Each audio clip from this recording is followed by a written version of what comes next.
Rattapoodides on müügil palju erinevaid jalgrattaid. Kõige sobivama leidmiseks tasub müüjalt nõu küsida ja jalgratast enne ostmist proovida. Tasakaalu harjutamiseks väikelastel sobib hästi jooksuratas.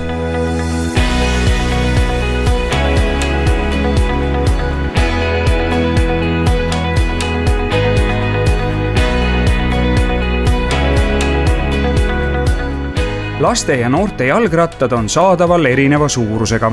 Uut jalgratast valides tuleb jälgida, et ostetav ei oleks sõitjale liiga suur ega liiga väike.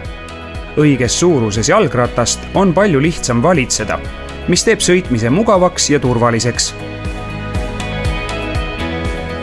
Õige suurusega jalgrattal peavad sõitjal sadulas istudes varbad kindlalt maha ulatuma. Käsipiduriga jalgrattal peavad käed ulatuma tugevalt pidurilinki vajutama. Jalgrattal peavad kindlasti olema töökorras pidurid, signaalkell, ees valge ja taga punane helkur. Kodaratel vähemalt 2 valget või kollast helkurit. Pimeda ajal peavad jalgrattal põlema tuled, ees valge ja taga punane tuli. Sõidu mugavust lisavad vihmase ilmaga porilauad. Jalgratta turvaliseks parkimiseks on jalgrattalukk.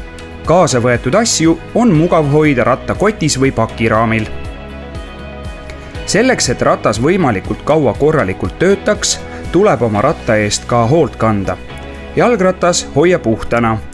Väldi võimalusel soolast merevett. Vajadusel pese ratast sooja seebiveega ja loputa puhta veega. Jälgi, et jalgrattal ei tekiks tavapäratuid, raginaid ja loksumisi.